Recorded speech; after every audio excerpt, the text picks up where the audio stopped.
Hi friends, Jerry Robinson here from TrueRichesRadio.com. And in this video, I want to provide another question that you can ask to Jehovah's Witnesses when they come to your door or when they write you a letter or call you on the phone, anytime they're reaching out to you. As a former Jehovah's Witness, whenever I was very young, I learned, as I told you in the last video, that there are certain questions that Jehovah's Witnesses will ask Christians that are designed to stump you and to get you to question your faith. Well, I believe that you can do the same exact thing as a Christian to the Jehovah's Witness. But today, what I want to do in this very brief video is I want to show you another tactic or another question that you can ask when you're talking to one of Jehovah's Witnesses. In our last video, we talked about asking them about their spiritual lineage. You know, who can you point back to in the past that has your doctrines today? Where could I find one of you, a Jehovah's Witness? Where could I find you, say, in the 1500s or the 1300s or the 800s? Where are you? And that's an important question. That question may even challenge some Protestants.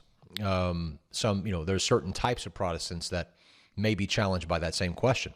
But anyway, today, what I want to ask the Jehovah's Witness and give to you as a question is, do Jehovah's Witnesses have or worship two mighty gods? It's a very, very challenging question for a Jehovah's Witness, for one of Jehovah's Witnesses, and it's something that he may be able to address, but he may not. And this may be a very helpful question for you to kind of kick off a conversation. So in what I have here is I have jw.org. This is the Jehovah's Witness website, and you can go there and you can click on the library. You can go right to the New World Translation. Now remember, when you're talking to Jehovah's Witnesses, you want to be careful not to break out the King James Bible and start talking in using vernacular that is common, say, in your church, because what's going to happen is the Jehovah's Witness is going to shut down. They're going to view you as an enemy, and they're not going to be very receptive to what you're saying. So it's important that when you're talking to Jehovah's Witnesses, if you want respect from them, if you want it to be a mutually respectful conversation, unfortunately, you're going to have to use their Bible.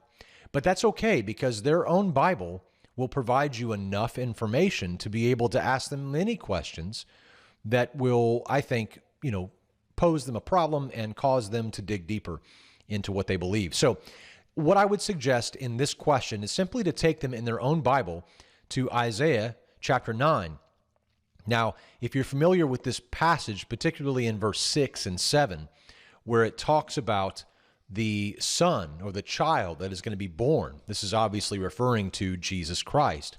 Notice what it says in their Bible, the New World Translation, again, which is not a good translation for you to study out of as a Christian, but it's helpful for you to understand that if you try to not use their Bible, they're not going to respect you. So you do need to have a little bit of an understanding of what their Bible says, and don't be afraid to actually quote it to them, because sometimes it says some things that they may not be aware of. Okay, Isaiah 9, verse 6, it says, "For a child has been born to us, a son has been given to us, and the rulership will rest on his shoulder. His name," whose name are we talking about here? This is Jesus Christ, right? So his name will be called Wonderful Counselor, Mighty God, Eternal Father, Prince of Peace, right? So these are all of the names that are given to Jesus Christ, who is the child who is going to be born, the son who is going to be given. Now, what you want to see, though, what you want to focus on is this area right here. His name, whose name? The name of the Son. The name of the Son of God is going to be Wonderful Counselor, Mighty God, Eternal Father.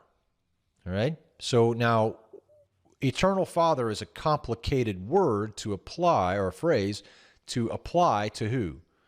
To the Son, right? Eternal Father.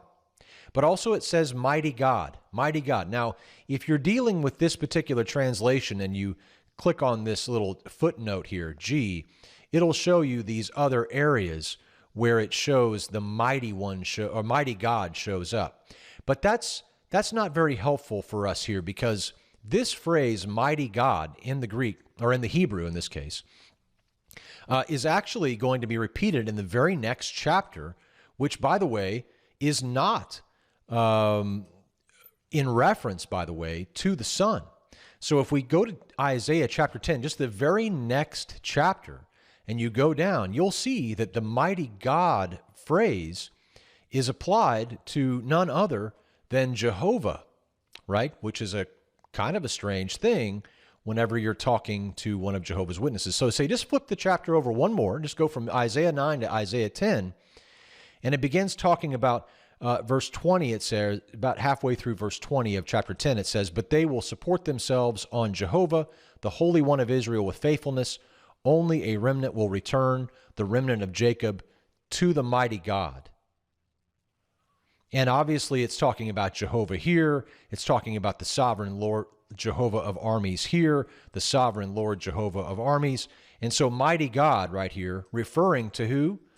To the one they're returning to the Holy One of Israel, right? To Jehovah. So this phrase, mighty God, why is it so complicated? Why is it so strange that it's in chapter 9 referring to the Son, and then in chapter 10 referring to Jehovah? Because that shouldn't be the case. You see, with Jehovah's Witnesses, they don't believe that Jesus Christ is God made manifest in the flesh. Instead, they believe that Jesus is a creature that was created by God the Father.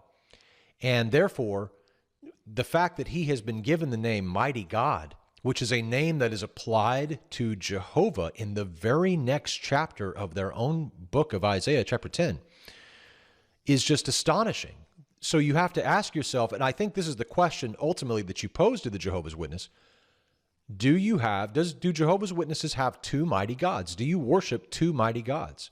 Because clearly they're going to concede that Jesus' name is mighty God, and then they're also going to conclude that Jehovah is mighty God. And so therefore, there's two mighty gods in Jehovah's Witnesses. This is unacceptable to anyone who is worshiping one God. So I think this is a very interesting question that you can ask. Isaiah 9, verse 6, and then also Isaiah 10, verse 21. Two different mighty gods. This is a strange conundrum for the Jehovah's Witness. If you have any comments on this question, feel free to leave them in the comments section below. I'd love to hear your questions or comments on this. And we'll be back with another video soon for Jehovah's Witnesses, helping you ask them probing questions, I think, that will help them to discover the danger, the spiritual danger that they're in by aligning themselves with this Watchtower Bible and Tract Society. So until next time, my friends, God bless, and we'll see you then.